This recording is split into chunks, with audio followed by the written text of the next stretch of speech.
যতক্ষণ পর্যন্ত গ্রহণ করবা ততক্ষণ পর্যন্ত এই সম্পদ ভোগ করতে পারবা। আর যদি পিতা হিসেবে যদি গ্রহণ না করো তাহলে এই সম্পদ আবার ফেরত চলে যাবে। ফেরত কোথায় যাবে? যে আমি যার নামে বা যেখানে যার এই সম্পদ ছিল তার কাছে তার নামে আমি লিখে দিই। কিন্তু যতদিন পর্যন্ত আমাকে পিতা হিসেবে স্বীকৃতি দিবা ততদিন পর্যন্ত এই সম্পদ তোমরা ভোগ করতে পারবা, না হলে এই সম্পদ তোমাদের সে অটোমেটিক চলে যাবে। এখানে এই কথাটা এই জন্য বলতেছি যে ইসলাম কারো কর্তৃক সম্পত্তি নয়, যে ইসলাম আমি চালি দিয়া চাল দিয়া বা কিছু ধৈরা আমি ইসলাম আমার সাথে থাকবে। আর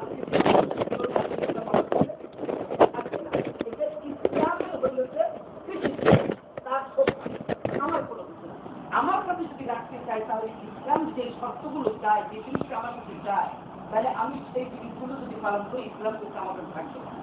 আর আমি যদি সেই শর্তগুলো যদি পালন যদি না করি তাহলে ইসলাম আমার কাছে থাকবে না। এটা হচ্ছে ইসলাম যদি বুঝতে হয়। ইসলাম কারো কর্তৃক সম্পত্তি কিন্তু তার কাছে থাকবে। কেন এই কথাটা বললাম? আমরা নূহ আলাইহিস সালামের পরে আদম আলাইহিস সালামের পর নূহ আলাইহিস সালামের যে তুফানের পরে দিয়ে সারা পৃথিবীকে আবার নতুন করে সাজানো হয়েছে।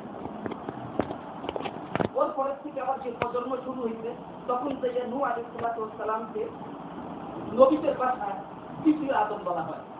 কারণ প্রথম আদমের সন্তানেরা নূহ আলাইহিস সালাম পর্যন্ত পৃথিবীর ভিতরে বিশাল একটা সময় তারা ভোগ করছে। যখন তারা কি করলো যে ইসলামের যে শর্তগুলো পূরণ করলো না, তখনই ইসলাম চলে গেল যে নূহ আলাইহিস সালামের শেষ পর্যন্ত আল্লাহর প্রতিনিধি হিসেবে তাকে না করার আল্লাহ তাআলা সিদ্ধান্ত দিলেন ইসলাম তোমাদের কাছে থাকবে না। নূহ আলাইহিস সালাম নৌকা বানাও, নৌকা বানাইয়া উনি তোমার দিয়ে উঠলেন, বাকি সারা পৃথিবী ধ্বংস করে দিলেন। আল্লাহ রাহমাতুল লিল আলামিন রহমানুর রহিম হওয়া পরেও বিন্দু মাত্র তার রহমত সেখানে কোনো তিনি কার্যকর করেন না। এখন আমাদের দেশে এখন অনেক মানুষ এই মিথ্যা কথাটা বলে বা অজান্তে অজ্ঞতাবশত এই কথাটা বলে যে আল্লাহ তাআলা রহমানুর রহিম, আল্লাহ তাআলা অনেক কিছু করে ফেলেছেন আমাদেরকে। এরা হচ্ছে যে আল্লাহ সম্পর্কে তাদের কোনো ধারণা, সঠিক ধারণা না থাকার কারণে। তাদেরকে যদি প্রশ্ন করি আদম হইতে গিয়ে নূহ আলাইহিস সালাম পৃথিবীর ভিতরে জনবসতি ছিল, সমস্ত জনবসতিকে আল্লাহ তাআলা ধ্বংস করলেন। কোরআনুল কারীমের যে আয়াতগুলো যদি আমরা যদি লক্ষ্য করি তাহলে তিনি কত কঠিন আর কঠোর ছিলেন তখন, যে সীমাহীন ব্যাপার। সবাইকে ধ্বংস করে দিলেন। ইভেন মানব জাতি ব্যতীত যে 18,000 মাত্রা যেটা বলা হয় সেখানে যে বিভিন্ন রকমের যে প্রাণীগুলো আসলো সে প্রাণীগুলোকে তিনি রক্ষা করলেন না। যে তিনি কত কঠোর হওয়ার পরে দিয়া তাহলে রহমানুর রহিম তিনি তখনও ছিলেন, এখনো রহমানুর রহিম। তাহলে কেন তিনি তখন তার কোনো রহমত সেখানে না দিতে কমসে কম যে সমস্ত যারা কোনো পাপ করে নাই, সেই গাছ পালা তৃণলতা অন্যান্য লোকগুলো কোনো পাপ করে নাই, কোনো অপরাধ করে নাই, সে সবগুলোকে তিনি ধ্বংস করে দিলেন। তাহলে বুঝে গেল সেখানে তিনি কোথায় রহমান ছিলেন, রহিম ছিলেন। যারা আজকে রহমানুর রহিম থেকে মানুষকে ধোঁকা দিতেছে, প্রতারিত করতেছে, তাদের কি আল্লাহ কি তখন রহমানুর রহমান ছিলেন না? তাহলে সারা পৃথিবীর তিনি কি করলেন? পুরাটা ধ্বংস করে দিলেন। এত কাহার আর এত কঠোর তিনি হতে পারলেন। তাহলে তার রহমানুর রহিম কি তখন সে নাম ছিল না? অবশ্যই ছিল। কিন্তু হ্যাঁ, যে তিনি রহমানুর রহিম ততক্ষণ পর্যন্ত, যতক্ষণ পর্যন্ত তার অস্তিত্ব বিলীন যখন হবে তখন আর তিনি রহমানুর রহিম থাকবেন না। এই কথাটাকে জানতে হবে। অস্তিত্ব কখন বিলীন হয়ে আমাদের আসবে? তার থেকে শুরু হলো পরে আসলে নূহ আলাইহিস সালাম দ্বিতীয় আদম হিসেবে তাকে ধরা হয়। অর্থাৎ নতুন প্রজন্ম নিয়ে তিনি আবার সেই পূর্ণ ইমানিক চেতনা আর জাগরণ নিয়ে ওদেরকে নিয়ে আবার দুনিয়ায় এখন বর্তমান বসতি। তারপরে আসছেন কাকে? যেটা হলো দেখি গোটা জাতি, মানব জাতি, যেই আঞ্চলিকতা নিয়ে কোন রকমের কোন জাতি ঘটিত হয় না। লা ইলাহা ইল্লাল্লাহর ভিত্তিতে জাতি ঘটিত হয়েছে। আল্লাহ সৃষ্টিকর্তা তিনি এই জাতিকে গঠন করেছেন। সেই বাংলা ভাষার মাধ্যমে কোন জাতি ঘটিত হয় না, হিন্দি ভাষার মাধ্যমে কোন জাতি ঘটিত হয় না, আরবি ভাষার মাধ্যমে কোন জাতি ঘটিত হয় না, ইংরেজি ভাষার মাধ্যমে কোন জাতি ঘটিত হয় না। জাতি তো ঘটিত হয় আল্লাহর অস্তিত্ব সার্বভৌমত্ব সংবিধানের ভিত্তিতে। তিনি হলেন সৃষ্টিকর্তা, তিনি সার্বভৌম ক্ষমতার মালিক। তার ভিত্তিতে, তার সৃষ্টির ভিত্তিতে সেখানে হলো দেখি জাতি গঠিত হয়। আজকে সারা পৃথিবীতে শয়তান বিভিন্ন রকমের বিভক্ত করে রাখছে, সেখানে ভাষাভিত্তিক জাতি, এটা আল্লাহ তাআলা কখনো অনুমোদন করেন নাই। বরঞ্চ আল্লাহ তাআলা কুরআনুল কারীমে স্পষ্টভাবে ঘোষণা করেছেন, আমি তোমাদেরকে বিভিন্ন সম্প্রদায়ের বিভিন্ন জাতিতে বিভক্ত করেছি, তোমরা পরস্পর শুধু পরিচিত হবে। ইন্না খালাকনাকুম মিন যাকারিন ওয়া উনসা ওয়া জাআলনাকুম শুউবান ওয়া কাবাইলা লিতাআরাফু ইন্না আকরামাকুম ইনদাল্লাহি আতকাকুম। হে মানব জাতি, তোমাদেরকে আমি একটিমাত্র পুরুষ তার একটিমাত্র মেয়ে, এইটার দিকে আমি তোমাদেরকে দুজন একটি দম্পতির থেকে তোমাদেরকে সৃষ্টি করেছি। তোমাদেরকে বিভিন্ন সম্প্রদায়ে বিভিন্ন ভাষার মাধ্যমে আমি তোমাদেরকে পৃথিবীতে সৃষ্টি করেছি, বিভক্ত করেছি, একমাত্র তোমাদের পরস্পরের পরিচয় এবং আমার সার্বভৌমত্বের পরিচয়ের জন্য। তোমাদের ভিতরে সর্বশ্রেষ্ঠ সর্বোত্তম ব্যক্তি হল যে ব্যক্তি জনকর্তৃত্ব, জনপ্রতিনিধিত্ব, জনগণের সার্বভৌমত্ব সেরেকার কুফর থেকে নিজকে আত্মরক্ষা করে জাহান্নামের আগুন থেকে যে বাঁচবে, যে সেই হইল মুত্তাকি, সে হইল সর্বোত্তম ব্যক্তি। এই ছাড়া বাকি কারো সম্মান আমার কাছে নেই। একমাত্র সম্মানিত যারা আল্লাহর সার্বভৌমত্বকে, আল্লাহর কর্তৃত্বকে, আল্লাহর প্রতিনিধিত্বকে যারা স্বীকার করে, তারাই হইল যে একমাত্র আমার কাছে সম্মানিত।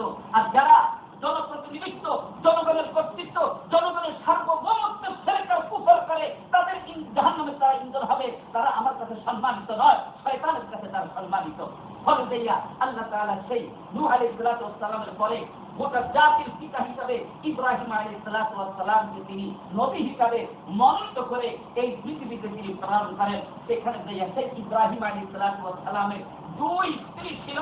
এক স্ত্রীর নাম ছিল সারা, আর এক স্ত্রীর নাম ছিল হাজের। হাজেরের গর্ভ থেকে ইসমাঈল আলাইহিস সালাতু ওয়াস সালাম জন্মগ্রহণ করেন, আর সারার গর্ভ থেকে ইসহাক আলাইহিস সালাতু ওয়াস সালাম জন্মগ্রহণ করেন। আর এই ইব্রাহিম আলাইহিস সালাতু ওয়াস সালাম তার সন্তানদেরকে এবং সন্তানের সন্তানদেরকে তিনি নামকরণ করেছেন আল্লাহর নির্দেশে মুসলিম, অর্থাৎ তারা ইসলাম গ্রহণ করেছে। আর ইসলামটা হইতে কি, তারা কিভাবে মুসলিম হলো, এই সর্বপ্রথম ইব্রাহিম আলাইহিস সালাতু ওয়াস সালামের সন্তানদের মধ্যে যারা ছিলেন তারা হইল বনী ইসরাঈল, বর্তমান ইহুদি আর খ্রিস্টান। এই ইহুদি খ্রিস্টানরা মুসলিম ছিল, তাদের কাছে ইসলাম ছিল, কিন্তু আজকে তাদের কাছে ইসলামও নাই। তারা মুসলিম নাম ধারণ করারও তাদের কোন রকমের অনুমতি আল্লাহর পক্ষ থেকে নাই। কারণ ইব্রাহিম আলাইহিস সালাতু ওয়াস সালামের বংশধর এই ইহুদি আর খ্রিস্টান। আর নবী মুহাম্মদ 610 সালে যখন নবুয়ত প্রাপ্ত হন, তখন মক্কার কুরাইশরাও ইসমাঈল আলাইহিস সালাতু ওয়াস সালামের বংশধর ছিল। তারাও ইব্রাহিম আলাইহিস সালাতু ওয়াস সালামের বংশধর হওয়ার কারণে তারা ইব্রাহিম আলাইহিস সালাতু ওয়াস সালামের দ্বীনে হানিফের তারা দাবি করত। কিন্তু না তাদের কাছে ইসলাম ছিল, ইব্রাহিম এবং আল্লাহর দ্বীন ছিল, না কুরাইশদের কাছে ছিল, না খ্রিস্টানদের কাছে ছিল, না ইহুদিদের কাছে ছিল। আজও ইহুদি আর খ্রিস্টানদের কাছে ইসলাম নাই। তাহলে ইহুদি খ্রিস্টানদের কাছে ইব্রাহিম আলাইহিস সালাতু ওয়াস সালাম বংশধর হওয়া সত্ত্বেও আজকে ইসলাম কেন তাদেরকে ত্যাগ করে চলে গেল, কেন ইসলাম তাদেরকে ছেড়ে চলে গেল, এটাই হচ্ছে আমাদের চিন্তার বিষয়। কারণ আমাদের নবী মুহাম্মদ রাসূলুল্লাহ সাল্লাল্লাহু আলাইহি ওয়াসাল্লাম তিনিও ইব্রাহিম আলাইহিস সালাতু ওয়াস সালামের বংশধর। হাজেরের ঘরের থেকে যে ইসমাঈল আলাইহিস সালাতু ওয়াস সালাম জন্ম নিয়েছিলেন, সেই ইসমাঈলের সূত্রে নবী মুহাম্মদের বংশধর কুরাইশদের কাছে পর্যন্ত পৌঁছছিল। তাদের ভিত্তিতে তাই নবী মুহাম্মদের দুনিয়াতে আগমন ঘটে। সেই তাই ভিত্তিতে আজকে আমরা যে আমাদের কাছে ইসলাম পৌঁছেছিল, তাই ইসলামটা কি ছিল? ইব্রাহিমের বংশধর যে ইহুদি আর খ্রিস্টান, তাদের থেকে ইসলাম চলে গেছে, আর ইসলাম আমাদের কাছে এখন আছে কি নাই, এটাই আমাদের চিন্তার বিষয়। কারণ রাসূলুল্লাহ সাল্লাল্লাহু আলাইহি ওয়াসাল্লাম 610 সালে 10 আগস্ট 21 রমজান যে গারে হিরার ভিতরে যখন ধ্যানে ছিলেন, এমন অবস্থায় ইব্রাহিম আলাইহিস সালাতু ওয়াস সালাম এসে নবী মুহাম্মদের উপরে সূরা আলাকের কতিপয় আয়াত নাযিল করে।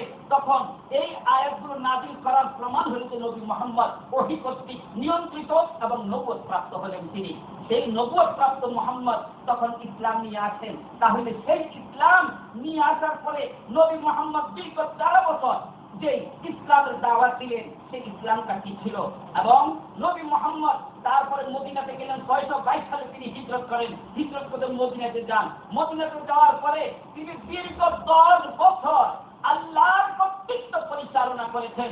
আল্লাহর সার্বভৌমত্বের অধীনে আল্লাহর সংবিধান কোরআনুল কারীমের মাধ্যমে গোটা জাতিকে তিনি পরিচালনা করেছিলেন। তাহলে সেই নবী মুহাম্মদ যে ইসলাম রেখে গেছেন এবং সেই ইসলাম আর কুরাইশদের কাছে আর ইহুদি আর খ্রিস্টানদের কাছে যে ইসলাম চলে গেছিল সেই ইসলাম এবং চলে যাওয়ার পরে তারা কি ধারণ করেছিল সেই ইসলাম, যার কারণে আল্লাহ রাসূল মুহাম্মদ রাসূলুল্লাহ সাল্লাল্লাহু আলাইহি ওয়াসাল্লাম মুসলিম শরীফে আবু হুরায়রা থেকে আর নাসাঈ শরীফে আব্দুল্লাহ ইবনে মাসউদ থেকে দুইটি riwayat একই সূত্রে তিনি বর্ণনা করেন, বাদা ইসলাম গারিবান ওয়া সায়াউদু গারিবান কামা বাদা ফাতুবা লিল গুরাবা।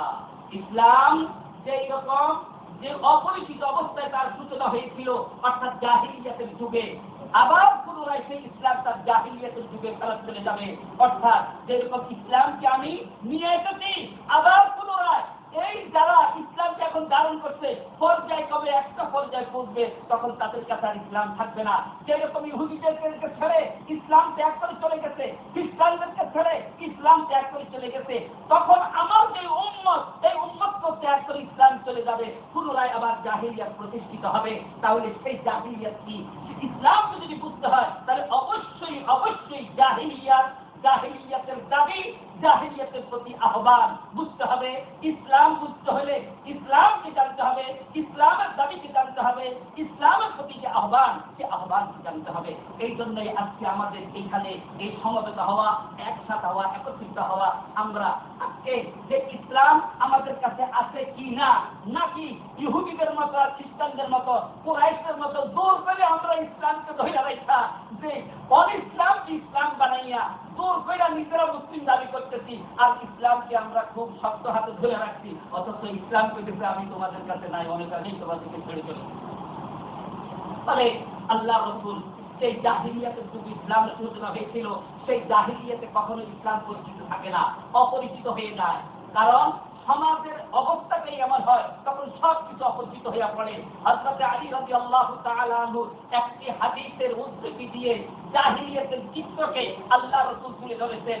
যখন জাহিলিয়াত প্রতিষ্ঠিত হবে, জাহিলিয়াতের তিনটি দাবি কার্যকর হবে সমাজে, তখন ইসলামের অবস্থা হবে যেটা কি আল্লাহ রাসূল বলেন। হযরত আলী রাদিয়াল্লাহু তাআলা বলেন, سيأتي على الناس زمان لا يبقى من الإسلام إلا اسمه ولا يبقى من القرآن إلا رسمه مساجدهم عامرة وهي خراب من الهدى علماؤهم شر من تحت هذه السماء تخرج من عندهم الفتنة وتعود فيهم رواه البيهقي في شعب الإيمان।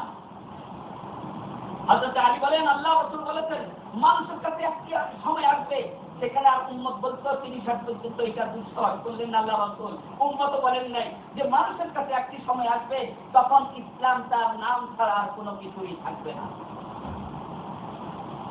কোরআন তার লিপিগুলো পাঠ করা বিহীন আর কিছুই থাকবে না।